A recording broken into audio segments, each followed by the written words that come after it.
Quand on dit santé, si quelqu'un dit que vous n'avez aucune maladie, ça ne veut pas dire que vous êtes en bonne santé. Quand vous vous réveillez le matin, vous sentez-vous vivant et dynamique?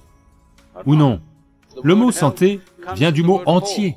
Vous devez avoir un certain sentiment de plénitude du corps, du mental, des énergies et de la nature fondamentale de votre existence. Si toutes ces choses sont alignées, maintenant, quand vous vous réveillez le matin, vous vous sentez comme si vous veniez de naître. Si cela vous arrive, ça veut dire que vous êtes en bonne santé.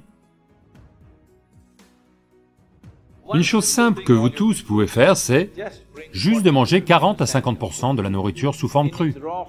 C'est-à-dire qu'elle est vivante. La cellule doit être en vie. Ça peut être un légume, ça peut être un fruit, ça peut être un fruit à coque, ça peut être une graine germée. Au moins 40 à 50%.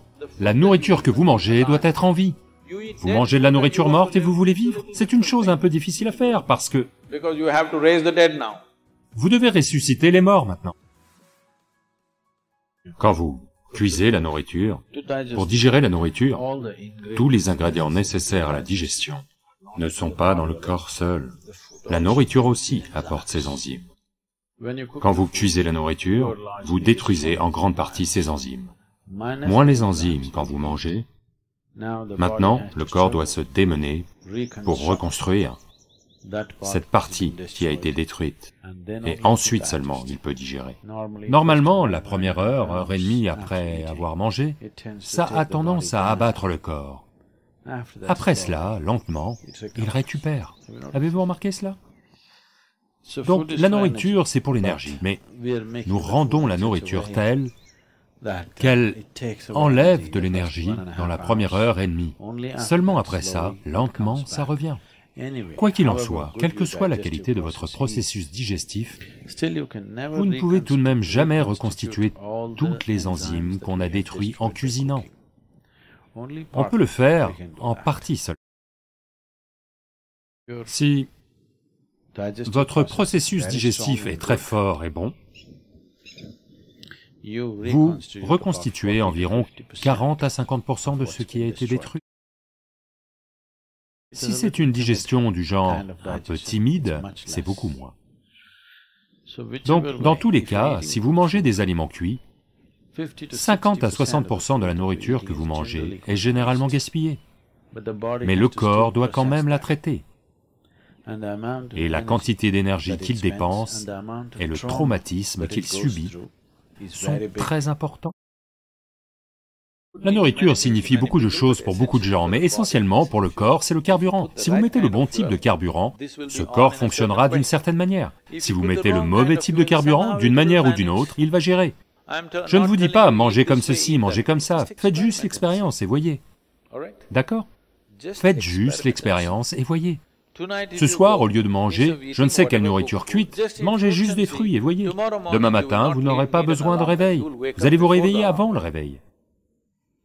Et vous verrez, tous ces yeux ne seront pas collants comme ça, vous vous réveillez instantanément, vous êtes lucide et alerte. Les gens ne savent pas ce que ça veut dire d'être totalement à l'aise dans leur corps.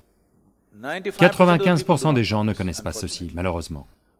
Parce que vous mettez le mauvais type de carburant. Vous pouvez maintenir ce corps comme une brise. Simplement, il vous devance. Vous n'avez pas à le traîner où que vous alliez. Il doit flotter devant vous. Vous pouvez le faire, juste en mettant le bon type de carburant.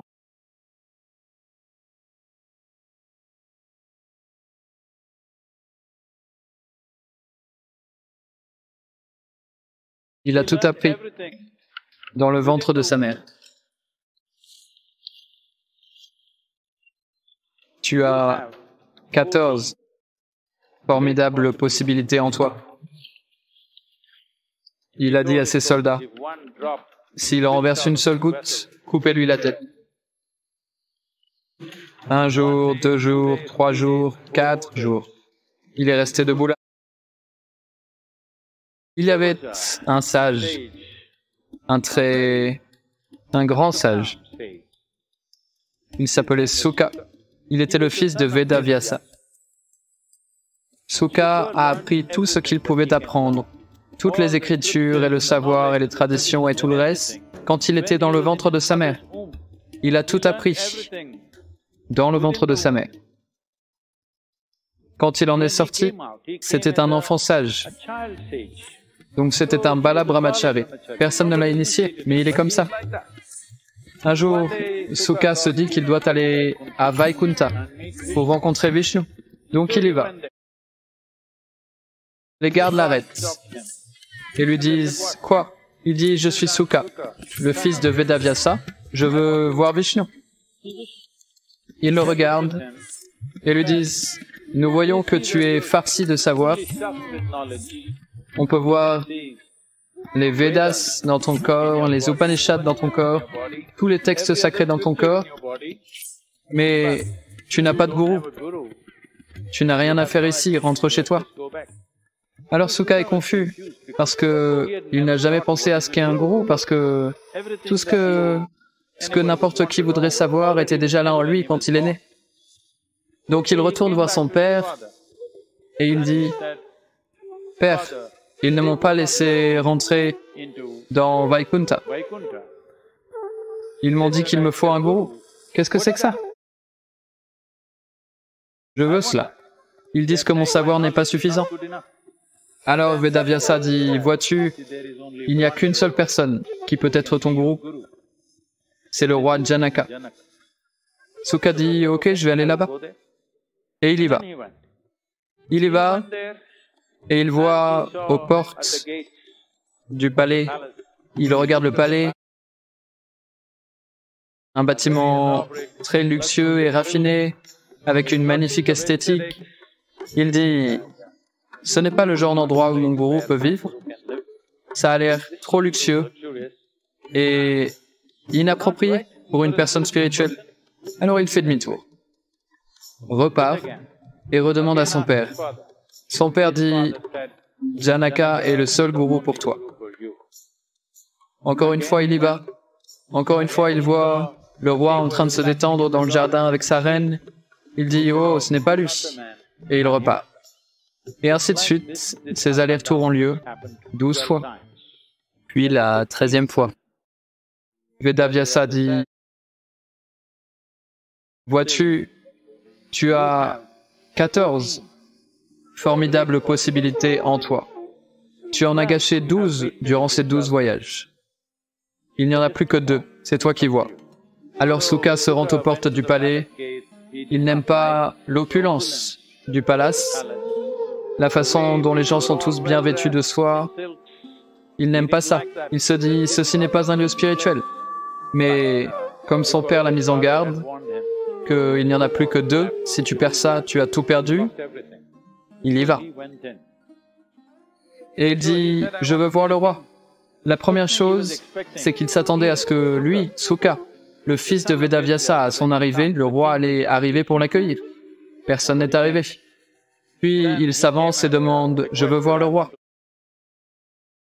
Alors Janaka demande, où est-il? Il lui indique l'endroit. Il se trouve à un endroit où, normalement, hors du palais, il jette toutes les ordures. Elles arrivent là et tombent dans une fosse. C'est là qu'il se trouve. Le roi Janaka dit, dites-lui de rester debout là. Il est resté debout là.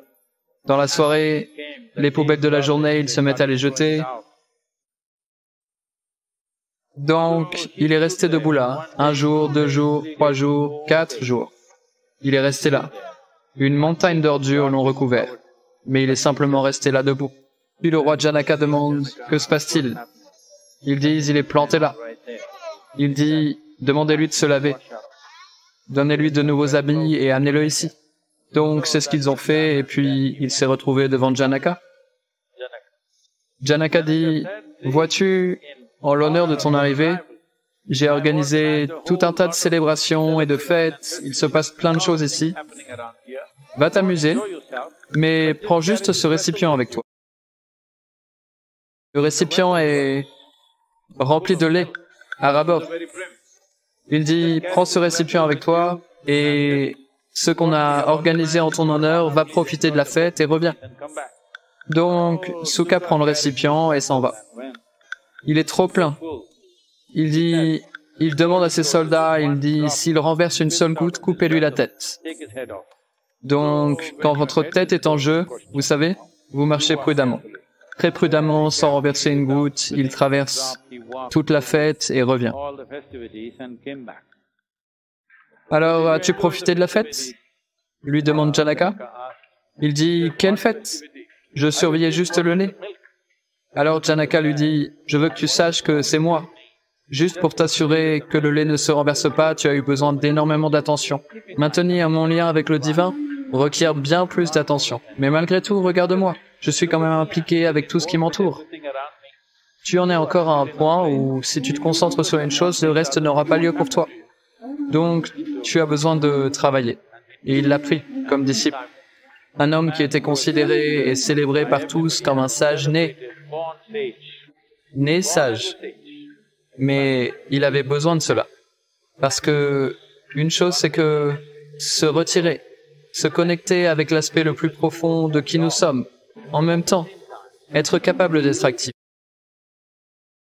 C'est tout le sujet de mon travail. Mon travail n'est pas un enseignement, pas une philosophie, pas une idéologie. Il n'est pas tiré d'un texte sacré. Ce sont simplement des technologies pour vous donner des outils tels que si tu t'assois ici, ton corps est ici, ton espace psychologique fonctionne autre part, ce qui est toi est un peu à l'écart de cela. Une fois qu'il y a une petite distance entre toi et ton corps, c'est la fin de la souffrance physique. Une fois qu'il y a une petite distance entre toi et ton processus psychologique, la souffrance mentale prend fin. Tu peux profiter de tout. Tu peux être impliqué avec tout, mais jamais empêtré dans quoi que ce soit.